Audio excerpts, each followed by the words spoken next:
A paz do Senhor, meus irmãos, meus queridos, a paz do Senhor, igreja. Estamos hoje aqui para dar início à nova revista da Escola Bíblica, o nosso segundo trimestre, que esse trimestre traz o tema A Igreja Eleita, redimida pelo sangue de Cristo e selada com o Espírito Santo da promessa. Essa revista está baseada na carta de Paulo aos Efésios, e a primeira lição já traz como título Carta aos Efésios, saudação aos destinatários.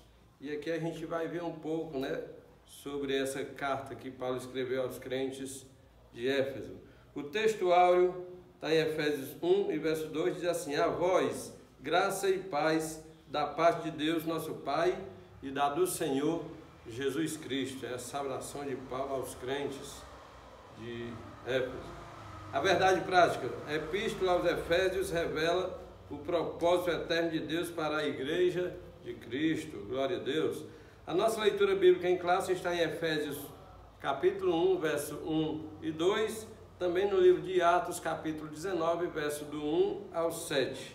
Diz assim a palavra de Deus: Paulo, apóstolo de Jesus Cristo, pela vontade de Deus, aos santos que estão em Éfeso e fiéis em Cristo Jesus, a vós graça e paz da parte de Deus nosso Pai e da do Senhor Jesus Cristo. E sucedeu que, enquanto Apolo estava em Corinto, Paulo, tendo passado por todas as regiões superiores, chegou a Éfeso e, achando ali alguns discípulos, disse-lhes: recebeste vós já o Espírito Santo quando crestes? E eles disseram: nós nem ainda ouvimos que haja Espírito Santo. Perguntou-lhe então: em que sois batizados então? E eles disseram: no batismo de João.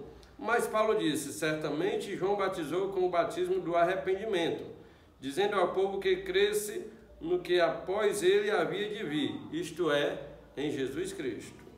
E os que ouviram foram batizados em nome do Senhor Jesus. E impondo-lhes Paulo as mãos, veio sobre eles o Espírito Santo e falavam línguas e profetizavam. Estes eram ao todos uns 12 varões. Esta é a leitura que nos servirá de base para este aprendizado de hoje. Vamos acelerar um pouco, para não tomar muito tempo. Na introdução da lição diz que a Epístola aos Efésios é denominada de a coroa dos escritos de Paulo, dando uma importância muito grande, como uma das principais epístolas. E é chamada também de a rainha das epístolas. Então, das várias cartas que Paulo escreveu, que estão registradas no Novo Testamento, a carta aos Efésios é considerada uma das mais importantes, mais completas, que fala realmente o propósito da igreja, como deve ser o crente, o cristão. O primeiro ponto diz autoria e data. A autoria, Paulo já se identifica logo no primeiro versículo, Paulo, apóstolo de Jesus Cristo, Então, a autoria é do apóstolo Paulo. Ele escreveu esta carta quando estava na prisão em Roma. Paulo tinha um nome grego, que era Saulo. Saulo significa solicitado, Provavelmente, alguns estudiosos acreditam que tenha sido em homenagem a Saul, o primeiro rei de Israel. O nome Saulo significa solicitado, mas ele usava mais, principalmente quando se converteu, usava muito o nome Paulo, que é o nome dele romano, significa pequeno. E como ele ia pregar aos gentios, ele achou que esse nome ficaria mais aceitável, ele usava o nome romano. Então, por isso que no início do livro de Atos chama Saulo, mas depois passa a chamar de Paulo, é quando ele se converte. Ele escreveu essa carta quando estava preso em Roma, ele se identifica como o prisioneiro de Jesus Cristo, o preso do Senhor, o embaixador das cadeias, né? Então ele esteve, com certeza ele escreveu essa carta no período em que ele estava preso, ali em Roma. Foi aproximadamente 2 anos preso, uma prisão domiciliar, era mais maleável, ele podia receber ali os seus irmãos, podia conversar, tinha uma certa liberdade, né? Então aí ele escreveu ali algumas cartas enquanto estava preso. Foram as cartas aos Efésios, aos Filipenses, aos Colossenses e a Filemon, né? Foram as cartas que ele escreveu nesse período. A data, né? De acordo com os Atos, Paulo, após realizar 3 viagens missionárias e implantar a igreja na região do Mediterrâneo, Paulo esteve em prisão domiciliar por cerca de 2 anos, entre os anos 60 e 62. Então acredita-se que a carta tenha sido escrita nesse período, no ano de 61 a 62.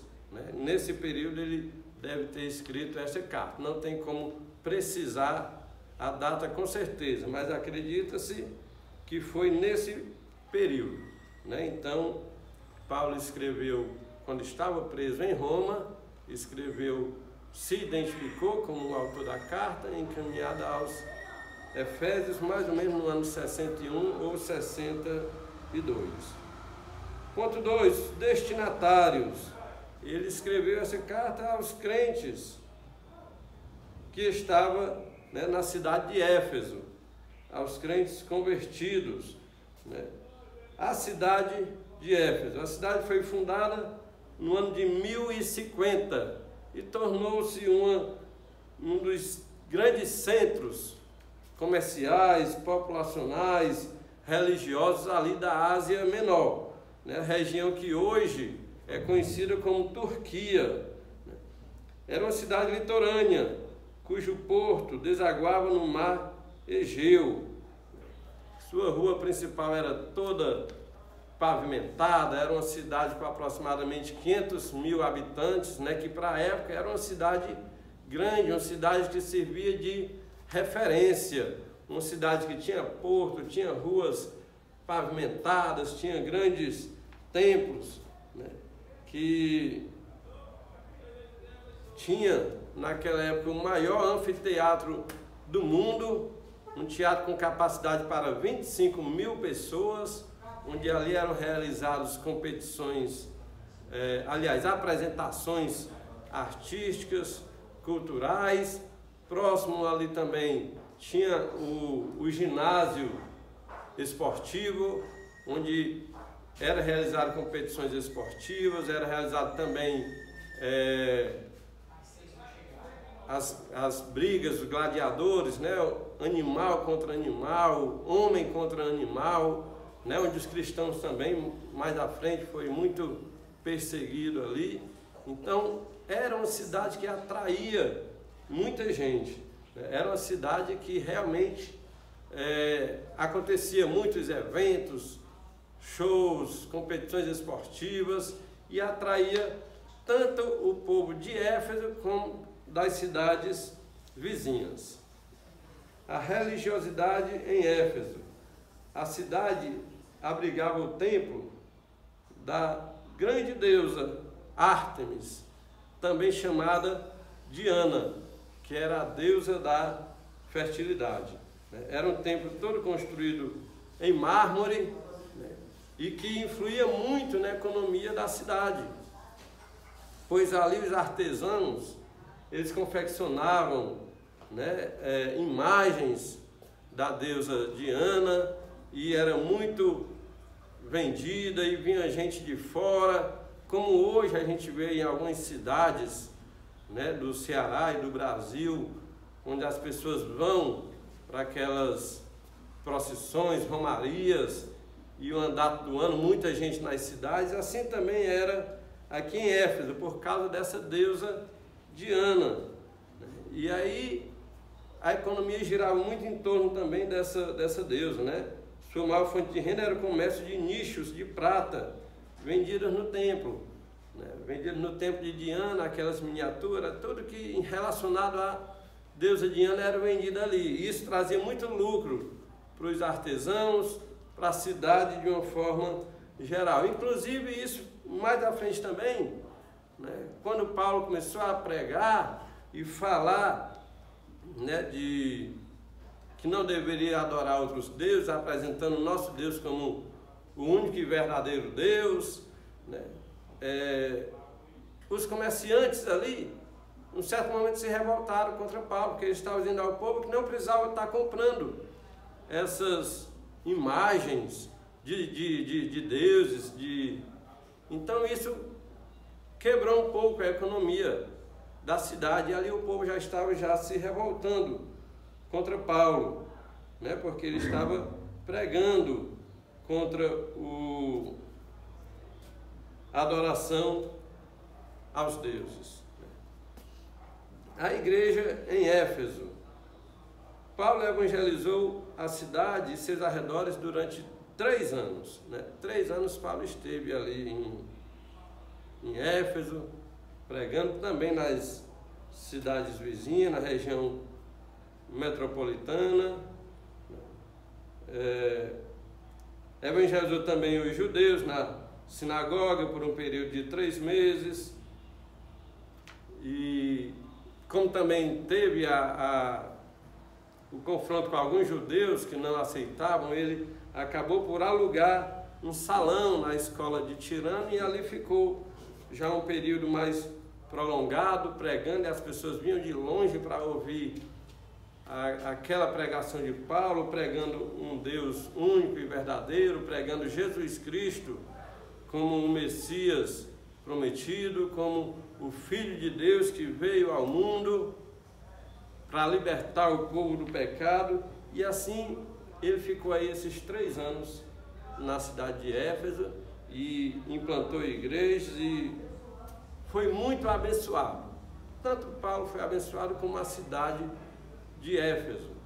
E ali nessa igreja que ele fundou em Éfeso, passou também outros grandes nomes, né? Outros grandes pregadores. Por exemplo, Apolo, né, ministrou ali e foi instruído por Priscila e Áquila.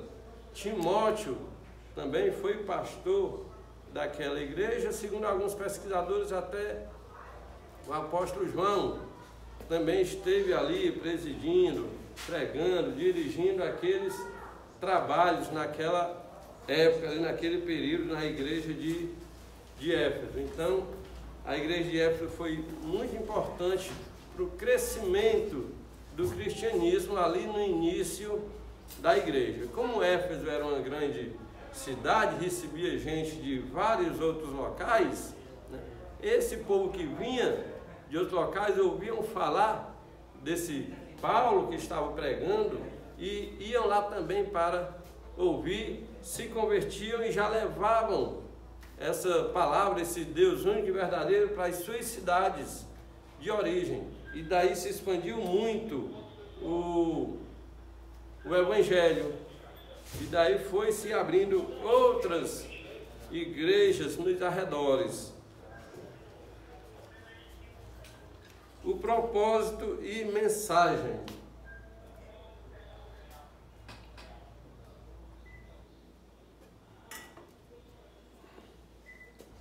Aparentemente, a epístola não aborda nenhum problema específico, como vimos em outras cartas, né? Por exemplo, de Coríntios, que ele teve que corrigir muitas coisas. Ali não tinha tanta coisa para ele corrigir. Porém, observou-se que assim, tinha muitos novos convertidos, muitos crentes vindo de outras religiões, de outras formas de adorar, e que agora estavam ali, junto com os crentes de Éfeso, e aí teriam que se adaptar. Havia novos convertidos que vinham do mundo helênico e praticavam religiões de mistérios e magias, né? Então é necessário, para quem vem dessa situação de magia negra, de outras formas de adorar, que possam vir para a igreja e se adaptar à nova realidade. né? Então, um dos propósitos de Paulo era para esses novos crentes, que vinham de outros tipos de religião, outros tipos de adoração, para que possam agora adorar de forma correta ao Deus verdadeiro. Não por acaso Paulo mostra aqueles novos crentes que Cristo está no controle do universo inteiro, né? Não tem espaço para outros deuses, para outras formas de adoração. Ele também, né, enfoca muito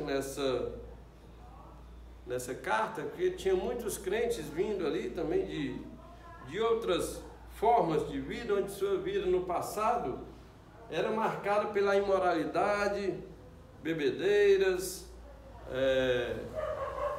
muitas coisas que não condiz com a vida de crente. Mas agora que são salvos pela graça, eles deveriam adotar um novo estilo de vida. Isso não é diferente dos dias de hoje.